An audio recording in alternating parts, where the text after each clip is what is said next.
지휘자를 따라 부르는 다윗의 노래. 다윗이 밧세바와 정을 통한 뒤에 예언자 나단이 그를 찾아왔을 때에 뉘우치고 지은 시. 하나님, 주의 한결같은 사랑으로 내게 자비를 베풀어 주십시오. 주의 긍휼을 베푸시어 내 반역죄를 없애 주십시오. 내 죄악을 말끔히 씻어 주시고 내 죄를 깨끗이 없애 주십시오. 내 반역죄를 내가 잘 알고 있으며 내가 지은 죄가 언제나 내 앞에 있습니다. 주님께만, 오직 주님께만 나는 죄를 지었습니다. 주의 눈 앞에서 내가 악한 짓을 저질렀으니 주님의 유죄 선고가 마땅할 뿐입니다. 주님의 유죄 선고는 옳습니다. 10절에서 13절 말씀입니다.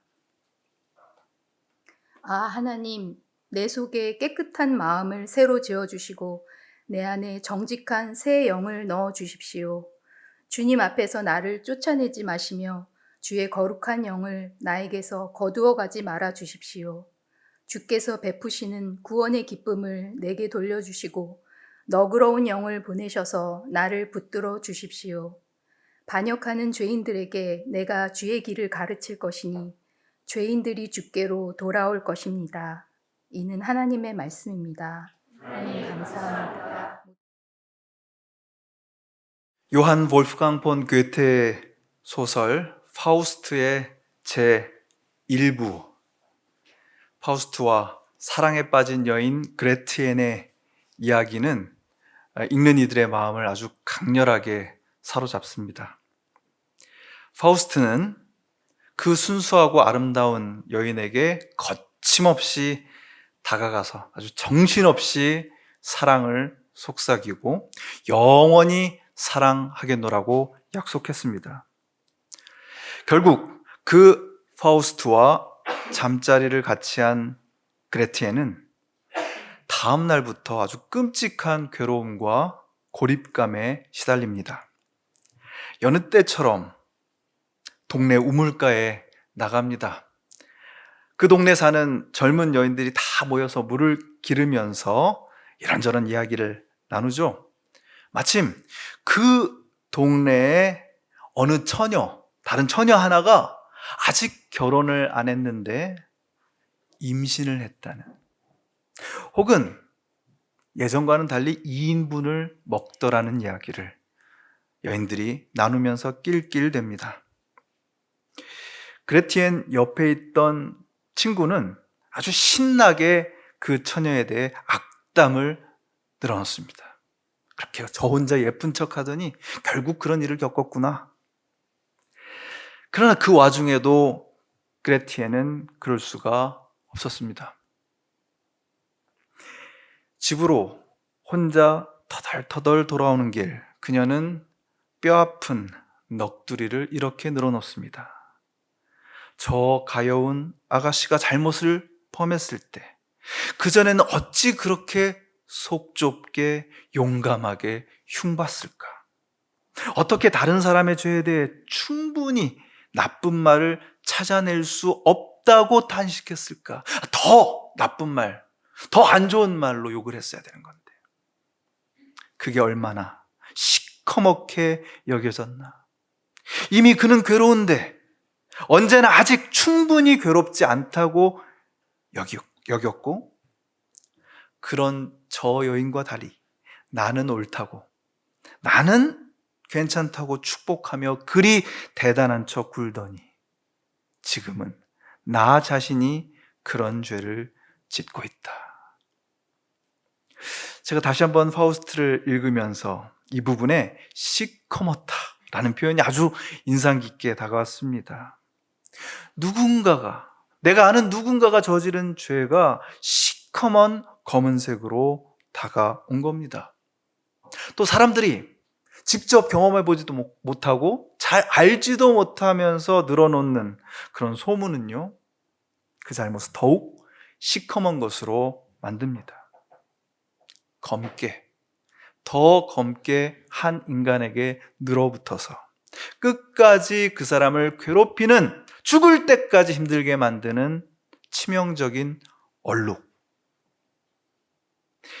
이제 그레티엔은 그 얼룩이 자기 자신에게 늘어붙어 있음을, 내가 그 어둠에 붙잡혔음을 깨닫고 통곡합니다.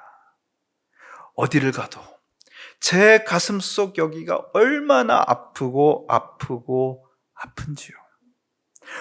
혼자 있기만 하면 저는 울고 또 울고 심장이 미어집니다. 파우스트 비극 1부의 가장 아름다운 절창으로 꼽히는 부분입니다. 오늘 순비 찬양대가 부른 찬양은 시편 51편 말씀으로 지은 찬양입니다. 시편 51편은 초대교회 때부터 참회의 시편으로 애송되는 7편의 시편 중에 하나입니다. 여러분, 때마침 다음 주일이 세계 성찬 주일입니다. 저는 생각했습니다. 우리 공동체가 이 말씀을 품고 우리의 죄와 어둠을 돌아보면서 성찬을 맞이했으면 좋겠다라고 말이죠. 그저 다음 주일에 와서 오늘 성찬식이네 하고 성찬을 받는 것이 아니라 일주일 내내 이 본문 말씀으로 우리를 비추면서 성찬을 준비했으면 좋겠다 생각했습니다. 이 유명한 시편 51편이 이렇게 시작됩니다. 하나님, 주님의 한결같은 사랑으로 내게 자비를 베풀어 주십시오. 주님의 크신 긍휼을 베푸시어 내 반역죄를 없애주십시오. 내 죄악을 말끔히 씻어주시고 내 죄를 깨끗이 없애주십시오. 미제레레, 라틴어로 이렇게 시작하는 시편 51편은 죄의 다양한 차원을 나타내는 세 개의 개념을 우리에게 보여줍니다. 반역죄, 죄악, 죄입니다. 반역죄는 하나님께서 정하신 삶의 질서를 깨뜨리고 그게 마음에 안 들어서 반역하는, 저항하는 모든 것을 의미합니다. 우리 안에 그런 반역의 기질이 있다는 것이죠. 죄악이라는 개념은 다른 사람을 파괴하고 결국은 그 파괴 때문에 나도 파괴되는 끔찍한 잘못을 뜻하는 말입니다. 마지막으로 죄, 하타라는 개념은 올바른 길에서 벗어났다, 원래의 목표에서 빗나갔다라는 것을 의미합니다. 자, 그런데 반역죄, 죄악, 죄, 여기에 동반된 세 개의 동사들을 유의해서 보십시오. 없애주십시오. 말끔히 씻어주십시오. 깨끗이 없애주십시오. 뭔가 시커멓게 우리 안에 눌어붙어 있는 것이 있는데, 지워버리고 싶은데, 그런데 잘 지워지지 않는 것, 무시무시하게 시커먼 얼룩 같은 것을 제발 팍팍 문질러서 없애주시기를 바라는 마음이 느껴집니다. 그렇습니다. 여러분, 성경은 주구장창 죄에 대해서 말합니다. 모든 인간에게 한 명도 예외 없이 눌어붙어 있는 시꺼먼 얼룩, 그런 어둠이 있다라고 말하는 책이 성경입니다. 우리는 이렇게 깨끗하게, 산뜻하게, 말끔한 모습으로 잘 살고 있는데, 누구한테 함부로 해끼지도 않고 큰 잘못도 하지 않은데, 이런 인간에게 자꾸만 죄를 말하는 것 때문에 때로는 불편해하고 때로는 화를 내는 사람들도 있습니다. 어쩌면 명동에서, 서울역에서, 전철 안에서 정말 무례하고 또 일방적으로 쏟아놓는 죄에 대한 메시지 때문에 반감이 생겼을 수도 있습니다.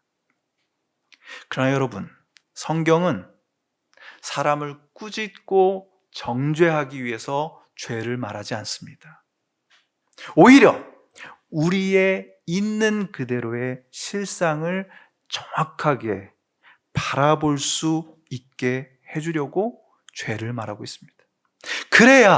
그래야만 거기서 빠져나오는 길을 찾아낼 수 있기 때문입니다. 죄에 대해서 말하지 않으면 똑같은 문제를 계속 일으키면서 그 자리에 남아있을 수 있기 때문입니다. 그런데 여러분, 오늘 시편에서 우리는 정말 황당한 진술 하나를 보게 됩니다. 다윗이요, 주님께만, 오직 주님께만 나는 죄를 지었습니다 라고 말하고 있는 대목입니다.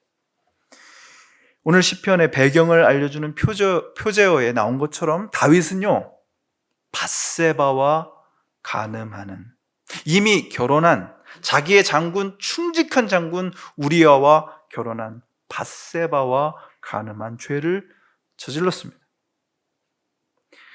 그 밧세바의 남편이었던 장군 우리아, 다윗과 이스라엘 군대를 중심으로 섬겼던 우리아에게 끔찍한 죄를 저지른 겁니다. 그리고 우리아를 죽게 만들었어요. 제가 이 이야기를 어린이들에게 처음 설교했던 그때가 생각납니다. 다윗을 좋은 사람으로만 알고 있었던 우리 어린이들이 처음으로 그 얘기를 들었을 때 한 여자아이가 이렇게 말했습니다. 저런 죽일 놈. 네, 그렇죠. 여러분, 지금 다윗은 우리아 앞에서 사죄해야 합니다. 그리고 자기를 믿고 따랐던 온 이스라엘 앞에서 사죄해야 합니다.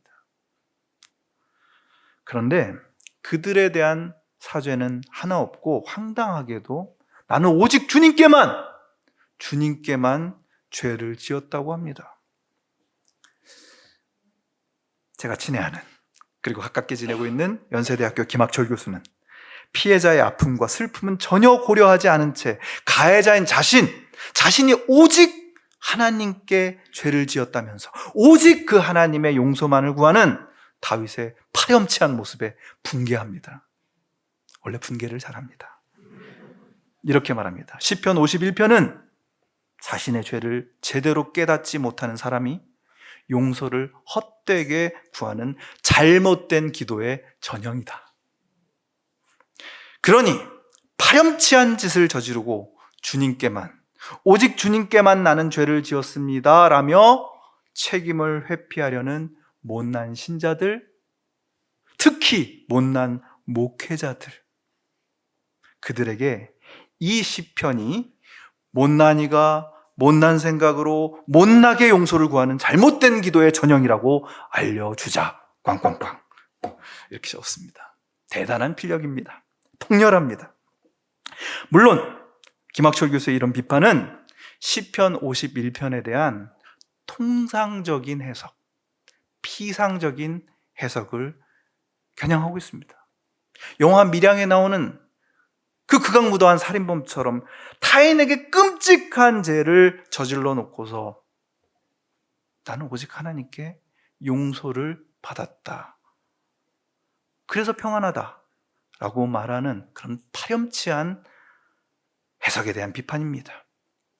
그렇다면 이 본문에 대한 올바른 해석은 뭘까요? 저명한 구역학자이자 시편 전문가인 에릭 쟁어는 이렇게 말합니다. 오직 주님께만 죄를 지었다는 말은 무슨 뜻인가? 다윗이 사람에게 지은 죄, 우리아에게 지은 죄는 신경 쓰지 않는다는 뜻인가? 여러분, 이런 생각은요, 구약 성경에서는 불가능한 생각입니다. 오히려 정반대입니다. 이웃에게 지은 죄, 내가 내 옆에 있는 사람에게 지은 죄, 공동체에게 지은 죄는 철두철미하게 오직 하나님께 지은 죄로 연결된다는 것입니다. 내가 누군가에게, 내 옆에 있는 사람에게 지은 죄는요, 다른 어디로 가서 사라져버리는 것이 아니라, 증발해버리는 것이 아니라 고스란히 하나님께로 간다는 것입니다. 오직 하나님께. 바로 그렇기 때문에 인간의 존엄성, 인간의 권리, 인권을 훼손하는 짓은 곧 하나님의 권리, 신권을 훼손하는 것이다. 내가 나보다 약한 누군가에게 행한 죄는요, 반드시 하나님께, 오직 하나님께 지은 죄가 되어서 준엄한 심판의 대상이 됩니다. 나보다 약한 누군가에게 함부로 행한 것은 고스란히 하나님을 겨냥한 것이 된다는 말입니다. 마태복음 25장에서 우리 주님께서 말씀하신 것처럼 지극히 작은 자에게 한 것이 곧 나에게 한 것이다 라는 그 메시지를 오늘의 시편이 예리하게 짚어낸 것입니다. 여러분, 우리는 바로 이런 죄의식이 희미해진 세상을 살고 있습니다. 누구도 내가 잘못했다라고 얘기하지 않습니다.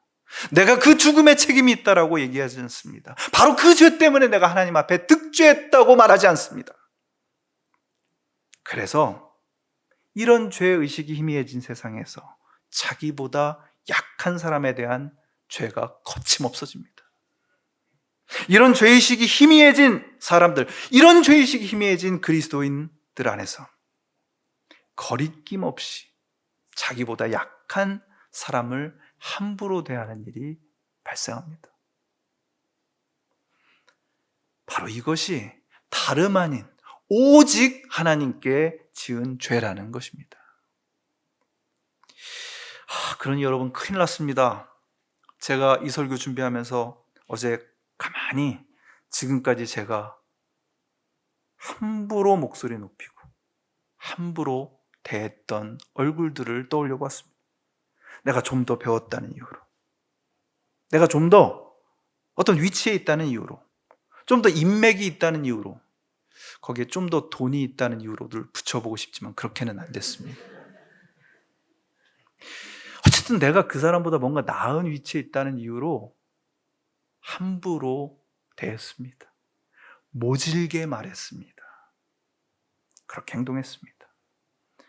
그 모든 것들이 하나님께, 오직 하나님께 대항한 것임을 느끼며 절망했습니다.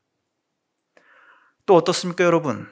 우리가 몸담고 살고 있는 이 사회, 이 나라가 사회적 약자들에게 행하는 비열하고 폭력적인 배제와 차별, 모르쇠, 이런 것들을 떠올려 봅니다. 여러분, 이런 것들이 고스란히 하나님, 오직 하나님을 위한 모욕과 폭력이거만 나는 거기에 크게 마음 쓰지 않을 때가 많았던 것입니다. 이러면 안 되는데 하면서도 거기서 벗어나지 못해요. 나를 꽉 쥐고 있는 힘, 바로 죄 때문입니다. 성경이 말하는 죄는 뭐 이런 거 잘못했다, 저런 거 잘못했다, 이런 것이 아니에요. 이렇게 내가 하나님의 뜻대로 살지 못하게 꽉 움켜쥐고 있는 어둠의 힘입니다. 한자를 연구하는 분들이 이렇게 말합니다. 죄라는 한자어가요, 그물망자 밑에 날개 빗자가 있는 모습이랍니다. 저거 안일 빗자인데? 저 한자는 나도 아는데. 이 안일 빗자가요, 하늘을 쫙 나는 새의 날개를 본떠서 만든 글자랍니다. 혹은 물에서 헤엄치는 물고기의 비늘을 본떠서 만든 글자. 참된 삶을 향해서 날개를 쫙 펴고 살아야 되는데 그 날개 위에 치명적인 그물이 드리워진 모습이 죄라는 거예요. 그물에 걸려서 퍼덕입니다. 벗어나려고 안간힘을 쓰며 날갯짓 하는데 그럴수록 더욱 치명적으로 그 그물에 엉켜드는 것이죠. 스스로의 힘으로는 절대로 빠져나올 수 없는 그 그물 속에서 발버둥치는 사람의 노래. 시편 51편은 그렇게 읽어야 하는 노래로 제게 다가옵니다. 바울이 이렇게 외칩니다. 오열합니다. 하나님, 내 속에 깨끗한 마음을 창조하여 주시고 내 속을 견고한 심령으로 새롭게 하여 주십시오. 심령, 스피릿. 주님 앞에서 나를 쫓아내지 마시고 주님의 성령, 홀리 스피릿, 그것을 나에게서 거두어 가지 말아 주십시오. 주님께서 베푸시는 구원의 기쁨을 내게 회복시켜 주시고 내가 지탱할 수 있도록 내게 자발적인 마음이라고 번역됐지만 원래는 willing spirit, 자원하는 영을 내게 해주십시오. 죄의 실상을 깨달은 인간, 그가 할 수 있는 가장 중요한 한 가지, 그것은 꼭 필요한 것을 구하는 것입니다. 나를 하나님과 연결시켜주는 영, 그 숨결을 구하는 것입니다. 나를 올바로 서게 하고 나로 거룩하게 하고 자유롭고 자발적으로 사랑하며 헌신하는 삶을 살 수 있게 해주는 영, 그것만이 죄의 그물에 갇혀 제대로 숨도 못 쉬는 우리가 날아오를 수 있는 유일한 길입니다. 사람에게 파렴치한 죄를 짓고 하나님 앞에 죄를 지은 다윗이 드린 이 간절한 기도는 응답되었을까요? 저는 이 기도에 대한 응답이 오늘 저와 여러분이 이곳에서 한 마음으로 예배하는 예수 그리스도라고 확신합니다. 여러분, 이 고백을요, 우리는 9월 내내 예배 중 참회 침묵 기도 후에 들었습니다. 그러므로 그리스도 예수 안에 있는 사람들은 정죄를 받지 않습니다. 그것은 그리스도 예수 안에서 생명을 누리게 하는 성령이, 예수 안에 있는 생명의 영의 법이 당신을 죄와 죽음의 법에서 해방하여 주었기 때문입니다. 바울이요, 확신에 가득 차서 선포하는 겁니다. 방금 전까지 나는 비참한 사람입니다. 누가 나를 이 죽음의 몸에서 건져주겠습니까? 마치 그물에 걸린 새처럼 그렇게 오열하던 바울이요, 잠시 후 예수 안에 있는 생명의 영의 법이 나를 죽음의 법에서 해방해 주었습니다 라고 환호하고 있는 것입니다. 여러분, 그 영이 또한 저와 여러분을 살릴 것입니다. 약 200년 전 바로 그 깨달음으로 되살아난 사람이 있었습니다. 죽은 거나 진배 없는 삶을 살고 있었던 샬롯 엘리엇이라는 여성은 아픈 몸, 피폐한 정신으로 하나님에 대한 원망, 세상에 대한 불평 속에서 살고 있었습니다. 그가 예수 안에 있는 생명을 주시는 영을 체험하고 시편 51편에 기대어 아름다운 가사를 썼습니다. 이렇습니다. 큰 죄에 빠진 날 위해 주 보혈 흘려주시고 또 나를 오라 하시니 주께로 거저 갑니다. 그럼 어디서 많이 들어본 가사 아닙니까? 매주 참회의 기도가 끝난 후 우리 순빛 찬양대가 이 곡을 부릅니다. 저는 이 곡을 들을 때마다 거저 갑니다 라는 말이 참 신기했습니다. 거저라는 부사는 1번 아무런 노력이나 치르는 대가 없이 아무것도 없이 빈손으로라는 뜻이 있어요. 그렇죠? 아, 그래, 내가 빈손으로 거저 주께 갑니다. 그러나 또 하나, 그저의 방언이기도 합니다. 저는 주께로 거저 갑니다를 이거를 그저의 방언이 아닌가 그런 생각을 하면서 듣곤 했는데요. 뭐가 맞을까요? 그래서 제가 할 수 없이 원곡을 찾아봤습니다. 매절이 이렇게 끝나요. O Lamb of God, I come, I come. 자, 이제 뭐가 맞습니까? 알 수 없습니다. 오 하나님의 양, 내가 갑니다, 내가 갑니다. 그냥 저는 두 가지 뜻을 다 받아들이면서 찬송하기로 했습니다. 아무것도 드릴 것 없지만 주님께서 나를 받아주시니 나는 거저 갑니다. 또 내가 이것저것 따지지 않고 그냥 당신에게로 갑니다. 그저 갑니다. 여러분, 잊지 마시길 바랍니다. 그분이 중심입니다. 눈에 보이는 세상은 저마다 중심이 있죠. 눈에 보이지 않는 세상은 모두 예수 그리스도께 통하는 길임을 믿으시길 바랍니다. 우리의 모든 발걸음은요, 결국 그분께 거저, 그분께 그저 가는 발걸음입니다. 우리는 살면서 반드시 시커먼 죄의 얼룩을 마주하게 됩니다. 여러분, 그게 남아있으면요, 우리는 절대로 참된 삶을 살 수가 없습니다. 그런데 우리 힘으로는 절대로 그 얼룩을 지울 수 없으니 우리는 어떡합니까? 우리가 똑바로 서서 자유롭게 살아갈 수 있게 해주는 숨결, 그 영이 필요합니다. 아무런 대가 없이 그 영, 그 바람을 우리에게 약속하시는 예수님께 그저 갑니다. 한 주 후에 있을 성만찬의 자리로 나아가는 여러분, 바로 이 마음으로 성찬을 준비하시길 바랍니다. 하나님의 어린 양, 내가 갑니다. 그저 갑니다. 여러분, 그거면 충분합니다. 그것만 충분합니다.